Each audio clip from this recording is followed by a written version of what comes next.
Hello dear student, स्वागत आप सभी का यूपी बोर्ड के नंबर 1 चैनल शुभम क्लासेस में। मैं संजीव कुमार। स्टूडेंट, आज के इस वीडियो सेशन से आपको एक लॉन्ग क्वेश्चन जो है बोर्ड एग्जाम में जरूर फंसेगा, क्योंकि आज के इस वीडियो में हम आपको 4 ऐसे इंपॉर्टेंट महत्वपूर्ण लॉन्ग क्वेश्चन के बारे में डिस्कस करेंगे जो कल के वीडियो में आपके बच गए थे या रह गए थे। तो अगर हम कल के वीडियो की बात करें तो कल के वीडियो में ये चैप्टर 1 के सभी इंपॉर्टेंट क्वेश्चन में से आपके 4 क्वेश्चन सॉल्व हो चुके थे। वैद्युत क्षेत्र की तीव्रता, ठीक है, वैद्युत द्विध्रुव के कारण अक्षीय स्थिति में हमने वैद्युत क्षेत्र की तीव्रता निकाल दी थी। आज हम स्टार्ट करेंगे वैद्युत द्विध्रुव के कारण निरक्षीय स्थिति में वैद्युत क्षेत्र की तीव्रता क्या होती है। उसके बाद बताएंगे आपको कि वैद्युत द्विध्रुव पर लगने वाला बल आघूर्ण हम कैसे निकालते हैं या बलयुग्म आघूर्ण कैसे निकाला जाता है। उसके बाद बताएंगे गॉस का नियम, जो कि बहुत ही इंपॉर्टेंट है, और गॉस के नियम का प्रयोग करते हुए कोई समतल आवेशित चादर है तो उसके कारण वैद्युत क्षेत्र की तीव्रता कितनी होगी। तो आज के इस वीडियो में इतने टॉपिक पे हम आप चर्चा की जाएगी, ठीक है। तो आइए वीडियो को स्टार्ट करते हैं। चलिए, तो आपका जो है वैद्युत द्विध्रुव के कारण अक्षीय स्थिति में हो गया था। तो अक्षीय स्थिति में जो वैद्युत क्षेत्र की तीव्रता निकल के आई थी E = 1/4πε0 2p/r³, ठीक है। ये आपकी अक्षीय स्थिति में वैद्युत क्षेत्र की तीव्रता निकल के आई थी। अब बात करेंगे निरक्षीय स्थिति में, तो हेडिंग बना लो, निरक्षीय स्थिति में वैद्युत क्षेत्र की तीव्रता। निरक्षीय स्थिति में वैद्युत क्षेत्र की तीव्रता, वैद्युत क्षेत्र की तीव्रता, ठीक है। ये आपका आंसर नंबर 5 का बी पार्ट है। तो देखिए, सबसे पहले क्या करते हैं, एक वैद्युत द्विध्रुव बनाते हैं, ठीक है। मान लेते हैं ये हमारा कोई वैद्युत द्विध्रुव है, ठीक। इसका सेंटर पॉइंट मान लिया गया क्या है, O है। हम बताए कि वैद्युत द्विध्रुव की जो भी लेंथ हम लेते हैं हमेशा 2L लेते हैं, इससे हमको कैलकुलेशन में आसानी होती। तो टोटल लेंथ हमने मान ली यहाँ से यहाँ तक 2L, ठीक है। तो जब टोटल लेंथ 2L हो गई तो यहाँ से यहाँ तक की लेंथ कितनी हो जाएगी, यहाँ से यहाँ तक की लेंथ L होगी, और इधर भी यहाँ से यहाँ तक की क्या हो जाएगी, L। मान लेते ये पॉइंट हमारा A है और ये पॉइंट B है। यहाँ पर हमारा -Q आवेश है, यहाँ पर +Q आवेश है। अब इससे, ठीक है, R दूरी पर निरक्ष पर मान लेते हैं यहाँ पर कोई बिंदु P है, यहाँ पर कोई बिंदु P है जहाँ पे हमें वैद्युत क्षेत्र की तीव्रता निकालनी। इसकी दूरी बिंदु O से कितनी है, R है, ठीक है। तो अब यहाँ पे जो उपस्थित आवेश है -Q, इसके कारण वैद्युत क्षेत्र की तीव्रता इस बिंदु पर क्या हो जाएगी, ये होगी। और वैद्युत क्षेत्र की दिशा किधर होगी, माइनस चार्ज के कारण वैद्युत क्षेत्र की दिशा माइनस आवेश की तरफ होती, यानी EA की दिशा इस साइड हो गई, ठीक है। दूसरा, बिंदु B पर उपस्थित आपका +Q है, तो इसके कारण इस बिंदु पर वैद्युत क्षेत्र की तीव्रता कितनी हो जाएगी, EB, ठीक है। कितनी हो जाएगी,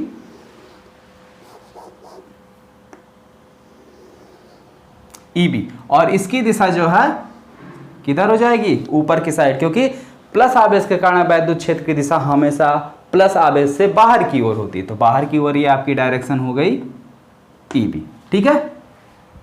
क्लियर, इधर लिख देता हूं EB, ठीक है।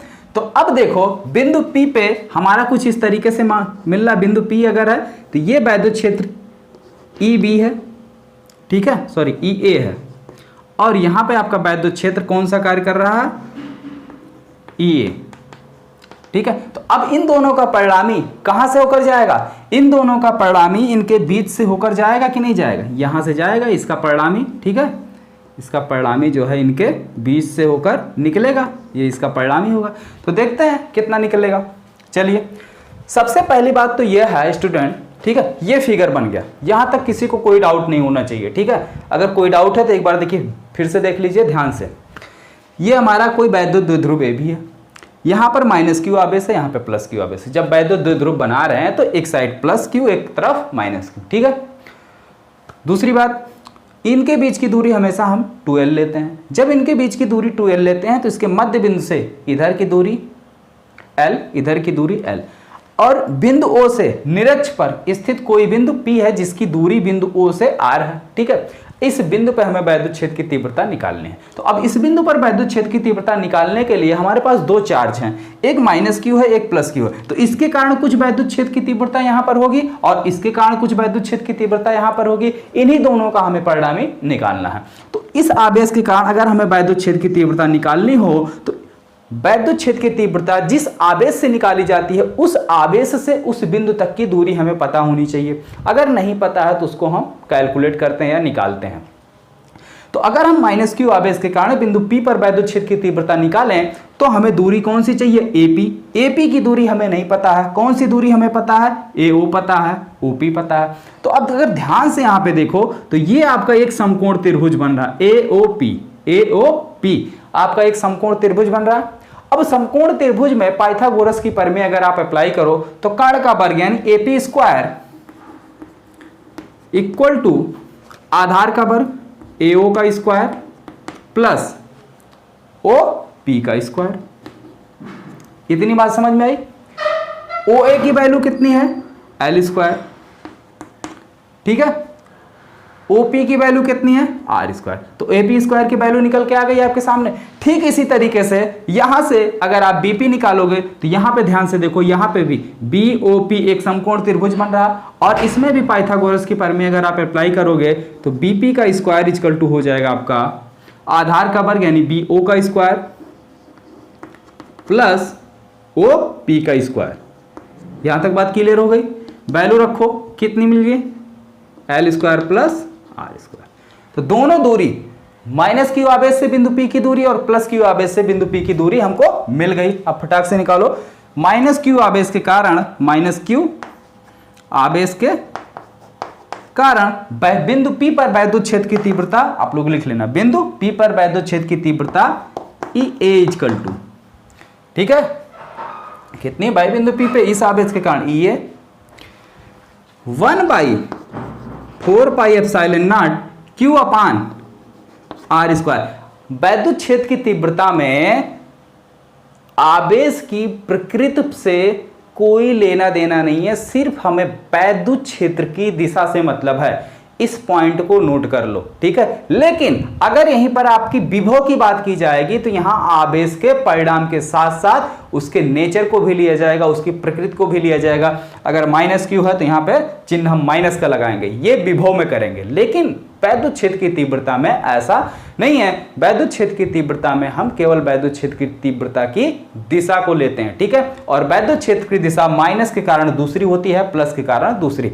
माइनस आवेश है तो इसकी जो वैद्युत क्षेत्र की दिशा होती है इसी आवेश की तरफ होती है, ठीक है। और प्लस आवेश के कारण वैद्युत क्षेत्र की तीव्रता प्लस से बाहर की ओर होती थी। यहां देखो प्लस से बाहर की ओर, यहां देखो प्लस से अंदर की ओर। क्लियर?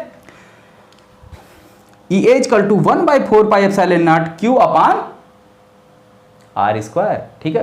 अब R का मतलब कौन सी दूरी ले जाएगी? बिंदु A से P की, तो AP का स्क्वायर करोगे तो AP की स्क्वायर कितना है? L square plus R square, L square plus R square, ठीक है। ये आपका हो गया इक्वेशन नंबर 1। दूसरी चीज आ जाओ, प्लस क्यू आवेश के कारण बिंदु P पर वैद्युत क्षेत्र की तीव्रता, प्लस क्यू आवेश के कारण बिंदु P पर वैद्युत क्षेत्र की तीव्रता EB बराबर कितना हो जाएगा? 1/4πε0 Q अपान दूरी B से P की दूरी कितनी है? BP square L square plus R square. Equation number 2, ठीक है।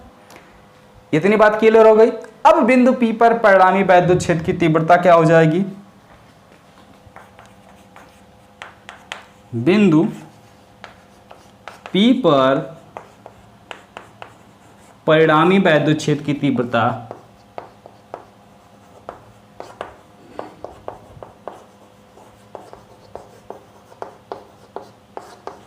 E equal to EA plus EB। अब भाई देखो EA और EB हम कैसे जोड़ेंगे? सबसे पहली बात तो ये ध्यान से देखो, ठीक है। अब देखो, अगर यहां पर हमारा कोण थीटा बन रहा है, कितना बन रहा है? थीटा बन रहा है। तो इसी के समांतर अगर एक लाइन हम खींचेंगे जहां से इसका परिणामी होकर जाएगा, क्योंकि परिणामी इसके बिल्कुल बीचों बीच से होकर जाएगा। क्यों बीचों बीच से होकर जाएगा? क्योंकि यहां पे देख रहे हैं हम EA और EB दोनों की वैल्यू सेम है। ठीक है, जब बराबर फोर्स किसी एंगल पर कार्य करते हैं तो परिणामी हमेशा उनके बीचों बीच से होकर जाएगा, तो यानी इधर भी आपका, अब देखो ये बिल्कुल इसी के बिल्कुल पैरेलल जाएगा इस पे। तो अब एकांतर कोण की वजह से जब पैरेलल जाएगा तो आपका ये कोण भी थीटा हो जाएगा और ये कोण भी थीटा हो जाएगा। होगा कि नहीं हो? ये कैसे थीटा हो जाएगा? ये संगत कोण की वजह से थीटा हो जाएगा और ये एकांतर कोण की वजह से थीटा हो जाएगा। अब इसको हम दो कंपोनेंटों में तोड़ सकते हैं। दो कंपोनेंटों में तोड़ो। एक इसका देखो EA, ये थीटा है, ये थीटा है। तो थीटा जिस भुजा से कोण लगा हुआ होता है उसको जब हम क्षैतिज और ऊर्ध्वाधर घटक में तोड़ते हैं तो इसका क्षैतिज घटक क्या हो जाएगा? EA cos theta, EA cos theta, और ऊर्ध्वाधर घटक ये EA sin थीटा। क्लियर? ठीक इसी तरीके से अब हम इसका निकालते हैं। किसका?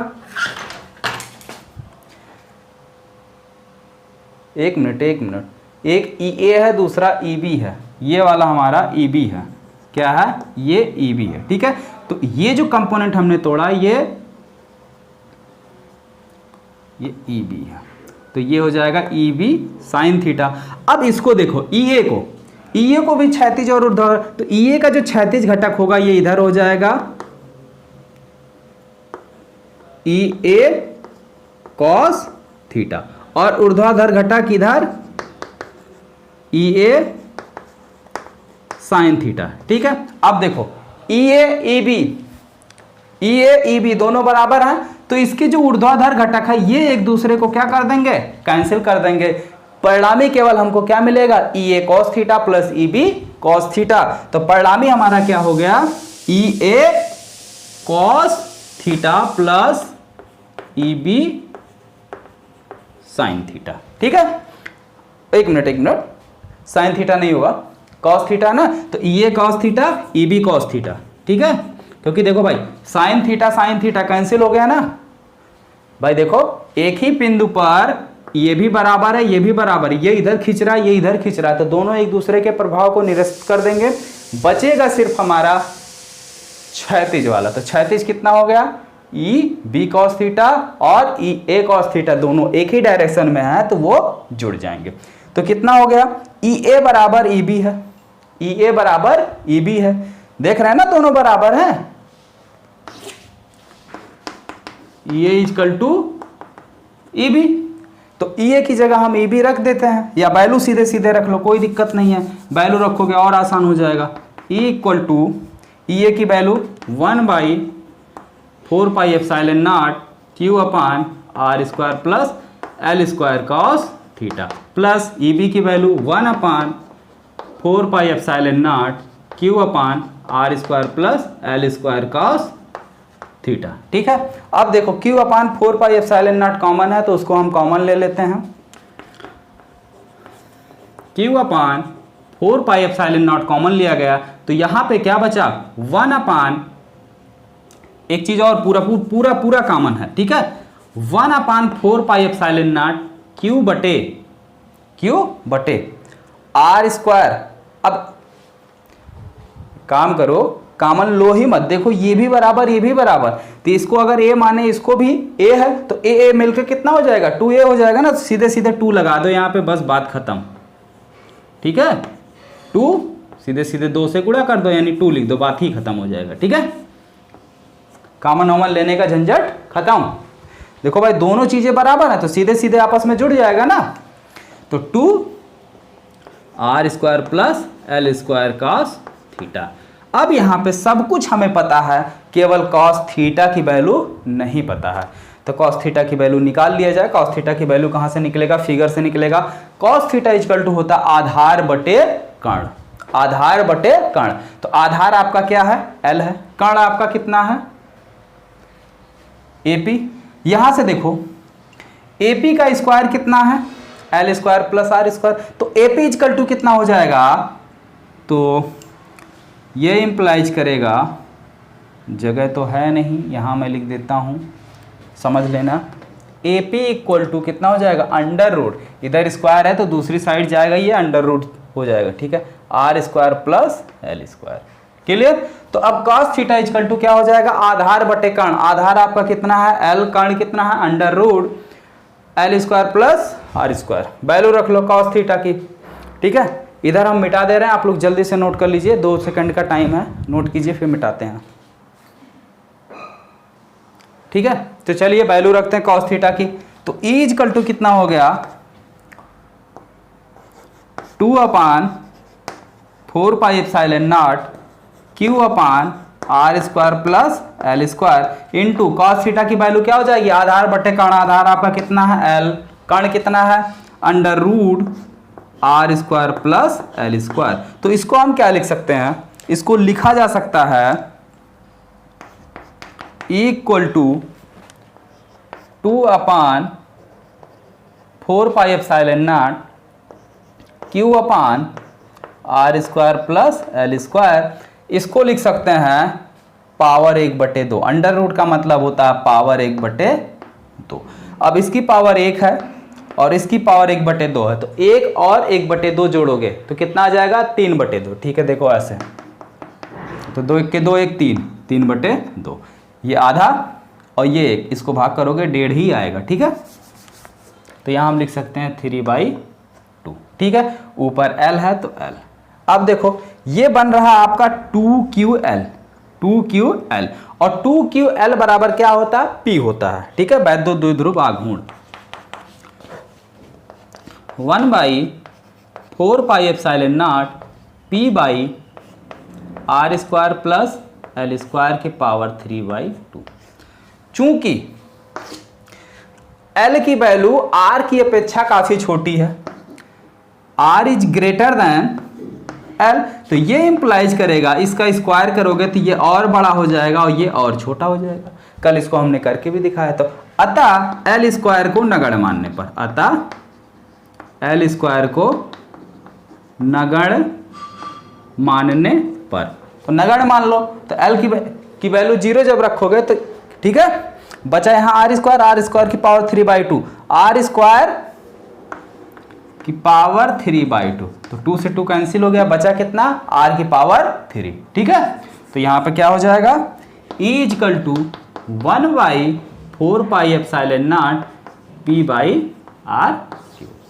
ये आपकी निरक्षीय स्थिति में वैद्युत क्षेत्र की तीव्रता, अक्षीय निरक्षीय, फर्क कितना है, यहाँ 2P है, यहाँ P है, ठीक है। समझ में आ गया? चलिए आगे बढ़ते हैं अगले क्वेश्चन के आंसर की तरफ, इसको नोट कर लीजिए यहाँ तक, ठीक है। बढ़ते हैं अगले क्वेश्चन की आंसर की तरफ, क्वेश्चन नंबर 6। तो क्वेश्चन नंबर 6 के आंसर को देखा जाए, क्या कह रहा है भाई क्वेश्चन नंबर 6। क्वेश्चन नंबर 6 है कि वैद्युत द्विध्रुव पर लगने वाला बलयुग्म आघूर्ण कितना होगा। तो दोस्तों एक बात और, आप लोग वीडियो को अधिक से अधिक लाइक व शेयर कीजिए, ठीक है। अगर वीडियो पसंद आ रहा हो तो वीडियो को तुरंत लाइक कीजिए, दोस्तों में अधिक से अधिक शेयर कीजिए, लाइक करने में कंजूसी मत किया करिए, बहुत कंजूसी करते हो लाइक करने में। इतना लाइक बचा के कहाँ लेके जाओगे, हैं कहाँ ले जाओगे भाई, रखने की जगह भी होनी चाहिए, तो लाइक देते जाओ। चलो आ जाओ आंसर नंबर 6।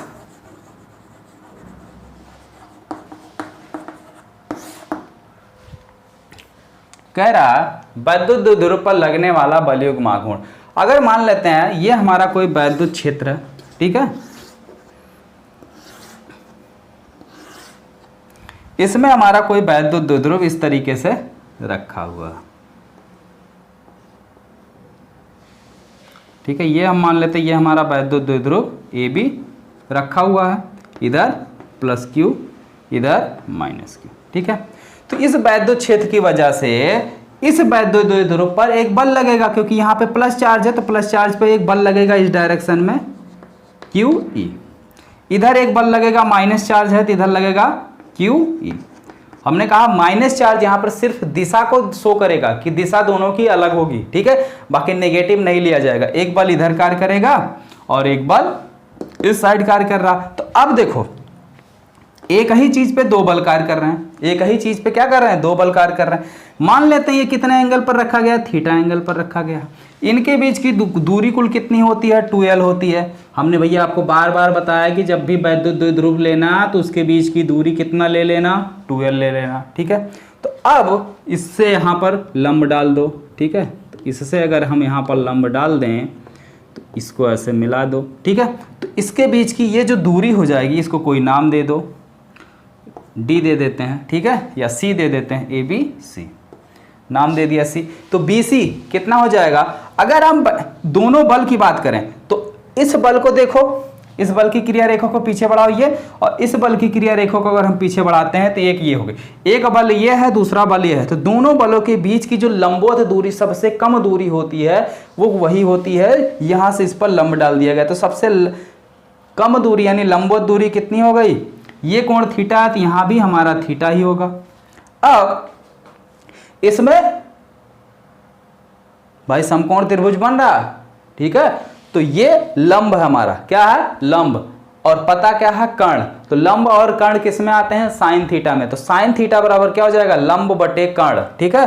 तो यहां से आपका हो जाएगा साइन थीटा बराबर लंब आपका है BC और कर्ण आपका है AB, ठीक है। तो BC इजकल टू क्या हो जाएगा, AB साइन थीटा। AB की वैल्यू कितनी है, 2l साइन थीटा, ठीक है। तो अब देखो इतनी चीज निकल गई, बल भी हमको दोनों मिल गया। तो वैद्युत द्विध्रुव पर लगने वाला बल युग्म आघूर्ण टाउ बराबर होता दोनों बलों में से कोई एक बल गुणे दोनों बलों के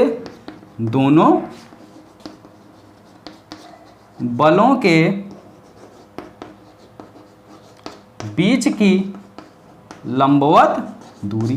तो दोनों बलों के बीच की लंबवत दूरी कितनी निकाली गई है, 2l साइन थीटा। तो वैल्यू रख दो, f की वैल्यू कितना है, QE। दोनों बलों के बीच की लंबवत दूरी कितनी है,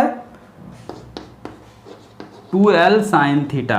तो भैया देखो कितना आ गया, E 2QL, Q को अंदर कर दिया गया, साइन थीटा, और 2QL बराबर क्या होता है, P। 2QL बराबर क्या होता है, P।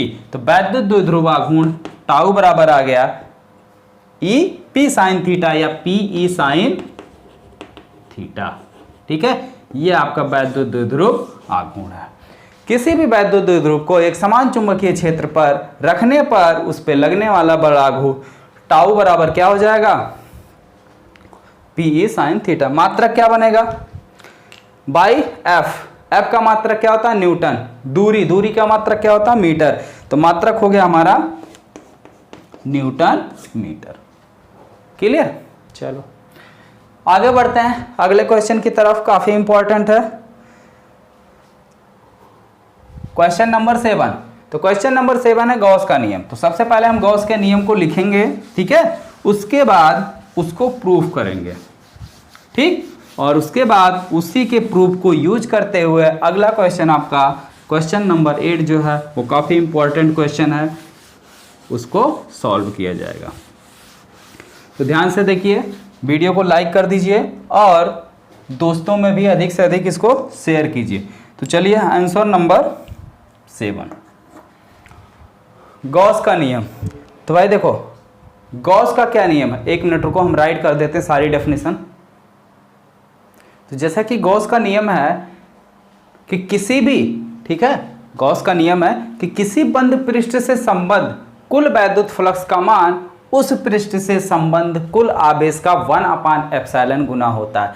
कहने का मतलब है जैसे ये मान लीजिए हमारा कोई पृष्ठ है, ठीक है, ये हमारा कोई गॉसियन पृष्ठ है, इसके अंदर अगर कुल आवेश हमारा Q है तो इस पृष्ठ से गुजरने वाला कुल जो वैद्युत फ्लक्स होगा φE बराबर वो हो जाएगा कुल वैद्युत आवेश का मान बटे ε0, या कुल आवेश और गुणे 1/ε0 यानी Q/ε0, ठीक है। तो यही आपके गॉस का नियम है। तो चलिए अब इसको प्रूफ करते हैं, ठीक है। आइए इसको प्रूफ करते हैं। डेफिनेशन आपको क्लियर हुआ? चलिए डेफिनेशन मिटाया जाए फिर इसको प्रूफ किया जाए।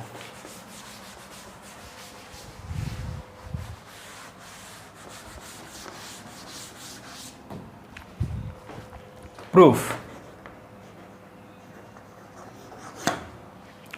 जैसे मान लीजिए ये हमारा कोई आवेश है, ये एक हमारा कोई गॉसियन पृष्ठ हमने खींच लिया, ठीक है। अब इस आवेश से यहां r दूरी पर स्थित कोई पॉइंट P है। अगर इस पॉइंट पर हम वैद्युत क्षेत्र की तीव्रता निकालनी चाहें तो इस पॉइंट पर वैद्युत क्षेत्र की तीव्रता कितनी हो जाएगी? 1/4 pi epsilon not Q by R square. इस बिंदु पर यह हमारी वैद्युत क्षेत्र की तीव्रता हो गई। कोई डाउट यहां तक? सब कुछ क्लियर है? अब देखो यह हमारी वैद्युत क्षेत्र की तीव्रता हो गई, ठीक है। अब वैद्युत फ्लक्स कितना हो जाएगा? हम मान लेते हैं यह हमारा सूक्ष्म क्षेत्रफल dA है। कितना है? सूक्ष्म क्षेत्रफल dA है, ठीक है। तो सूक्ष्म क्षेत्रफल dA से गुजरने वाला वैद्युत फ्लक्स, ठीक है, सूक्ष्म क्षेत्रफल dA से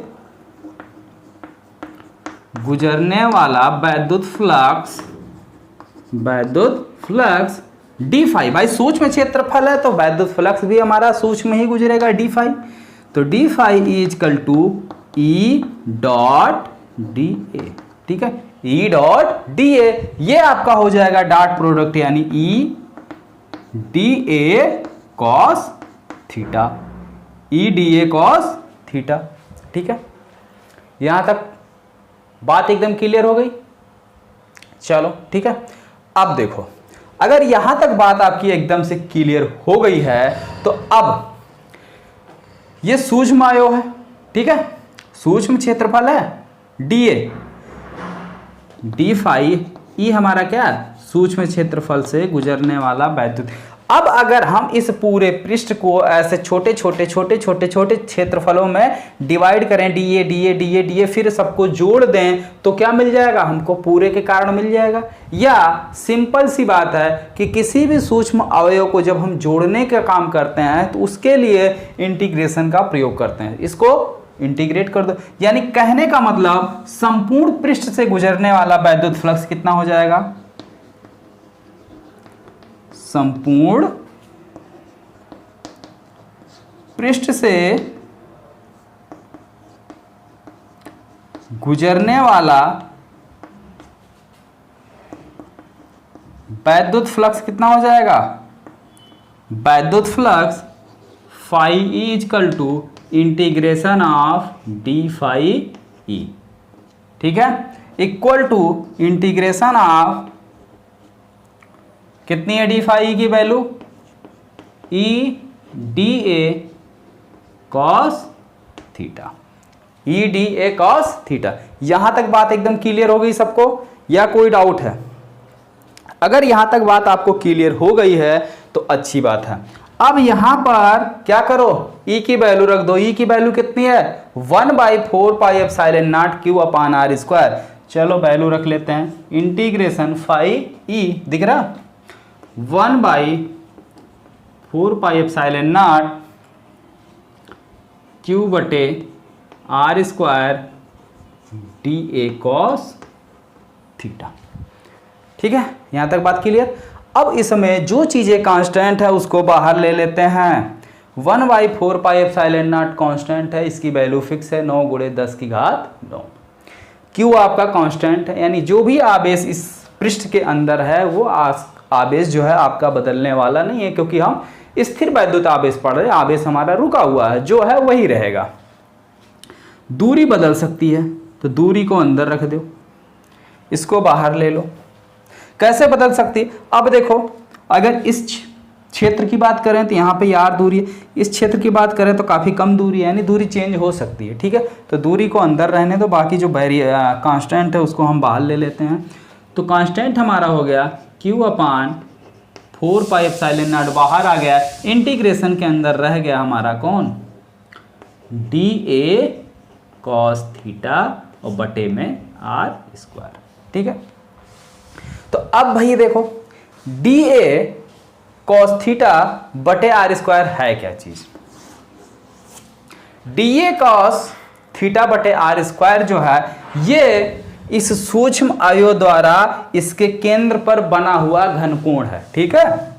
तो डी ए कॉस थीटा बटे आर स्क्वायर बराबर है डी ए, ठीक है, क्षेत्र द्वारा केंद्र पर बना घनकोण, कितना मान लिया गया? D omega. तो वैल्यू रख दो, तो फाई ई इक्वल टू हो गया Q upon 4 pi epsilon not integration D omega.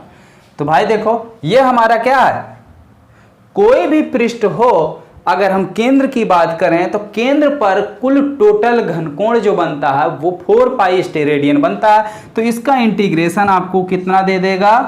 4 पाई, ठीक है। इसका इंटीग्रेशन अगर आप करोगे तो कितना मिलेगा? 4 पाई। तो phi E equal to Q by 4 pi epsilon not into 4 pi. अब 4 पाई से 4 पाई आपका कैंसिल हो गया, तो आया क्या? Phi E equal to Q बटे एप्सिलॉन नॉट। यही आपका गॉस का नियम है। प्रूफ हो गया? चलिए समझ में आ गया? चलिए अच्छी बात है। तो समझ में आ गया तो लाइक कीजिए फटाफट और बढ़ते हैं अगले क्वेश्चन की तरफ। आज के इस सेशन का जो लास्ट क्वेश्चन है, क्वेश्चन नंबर 8, गॉस के नियम का प्रयोग करते हुए समतल आवेशित अनंत लंबाई के समतल आवेशित चादर के कारण वैद्युत क्षेत्र की तीव्रता। तो चलिए फटाक से उसको भी सॉल्व किया जाए।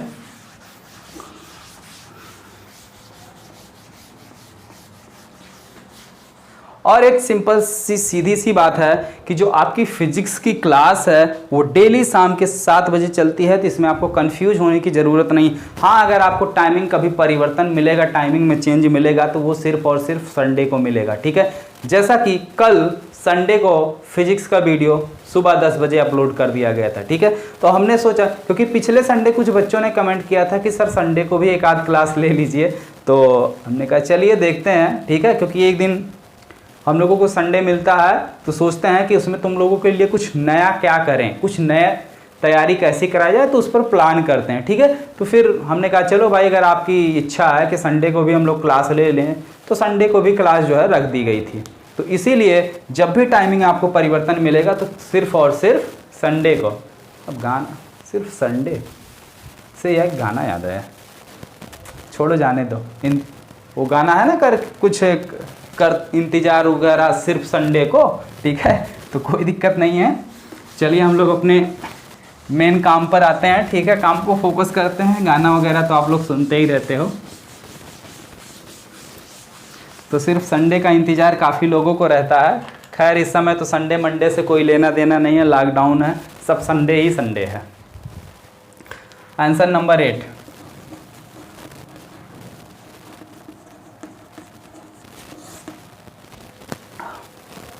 चलिए जैसे मान लेते हैं ये हमारा कोई एक समतल चादर है, ठीक है, एक समान रूप से आवेशित है, इसके अंदर आवेश भरे हुए हैं।